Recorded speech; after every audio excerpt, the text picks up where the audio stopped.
There is power in proximity. Okay, proximity is power, man. One of the things that I do, Amanda, is I spend a whole lot of money to go to Sun Valley, Idaho every year for 7 days to hang out with a guy named Tony Robbins, another guy named Paul Tudor Jones. Who's ever heard of this guy? Steve Forbes. Anyone heard of Steve Forbes? Or maybe you've heard of this person before, may not have. I know Ray Dalio, one of the most successful hedge fund trainers on the planet. And who's heard of Jamie Dimon? Anyone? So he's the CEO of a bank. You might have heard of it, JP Morgan Chase. It's a pretty big bank. So these people like spend a lot of money to be around because if I can advance the speed of my financial thermostat, I'll make more money faster. Does that make sense? Yes. Awesome. So let's go ahead, keep moving. Part of the psychology of wealth is about duality. Okay, let me explain what I mean by that. If we have light, we have what? Dark. If we have up, we have what? Down. If we have right, we have what? Left.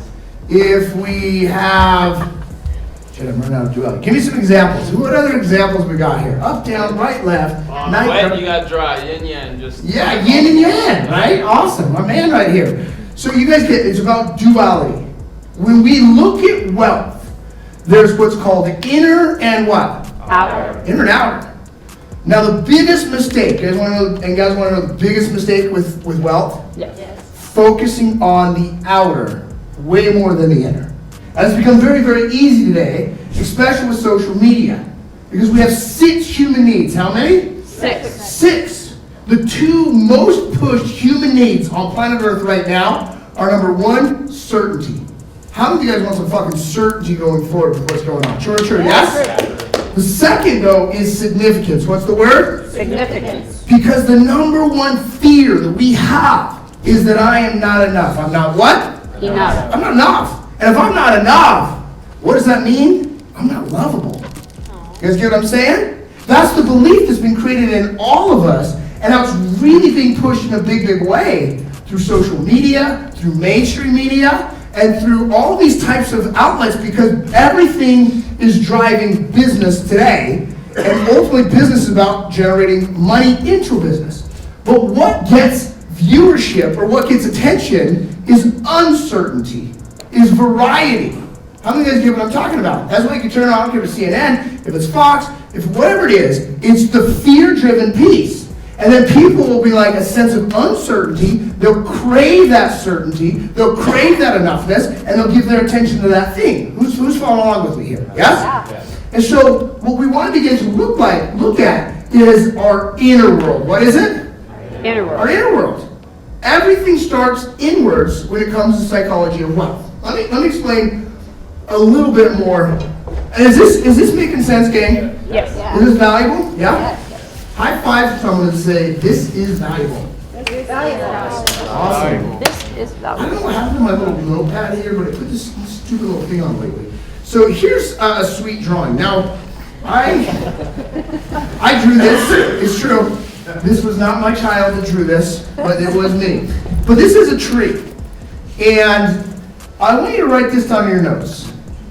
It's our roots. I repeat, roots that determine our fruits.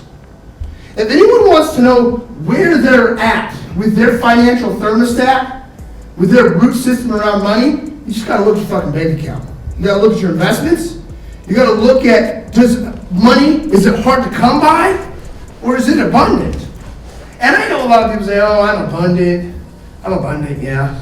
Well, really, your bank account says opposite. How many of you guys get what I'm talking about? I'm not saying you guys and gals particularly, but that's what we see inside society. And in fact, the fact is, people are actually afraid to admit that they're not that well financially, or they're really excited to say I'm broke. It's one of the two. Who gets what I'm talking about, right? I'm broke. I would suggest you stop saying I'm broke. But when we look at this, it's our inner laws. There are inner laws of money and wealth that control the outer laws.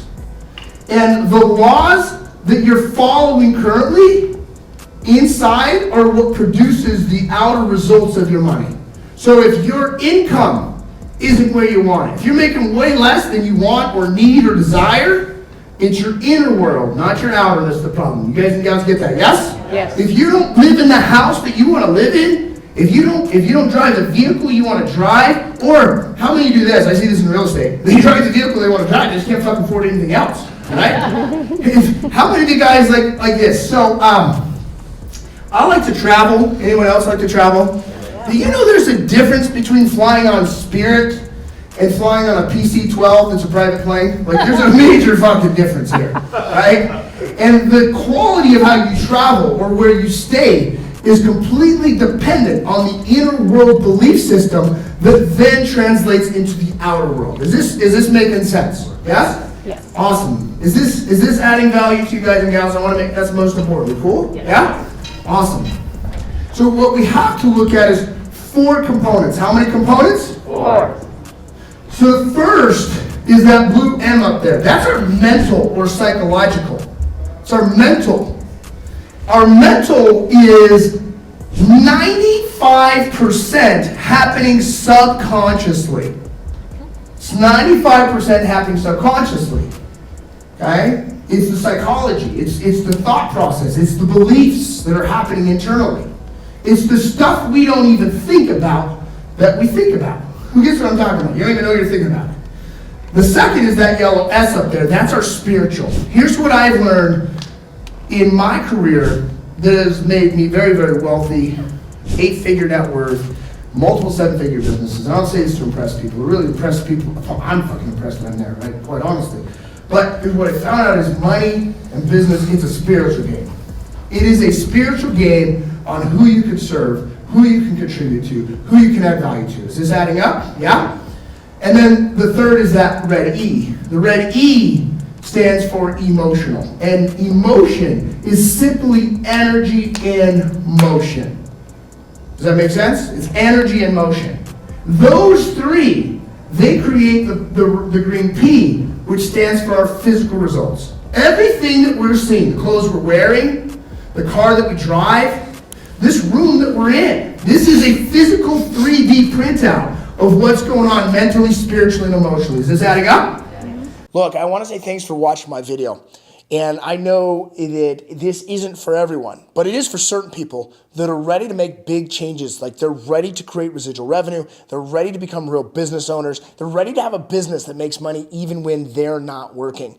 And if that's you, I want you to click the link down in the description, and I want to give you an opportunity to have what's called a triage discovery call. We're going to meet with my head coach and learn where you're stuck in your business and what changes you got to make so that you don't have to work to make money. And I want to say again, I know that sounds crazy, but imagine you took time off and you still made money. That doesn't mean you don't have a business to grow. You absolutely do. But I'm going to teach you how to grow a business that makes money even when you're not there working. So click the link down below, get your free consultation with my team, and let's really discover where you're at and how you can create it. We'll see you there.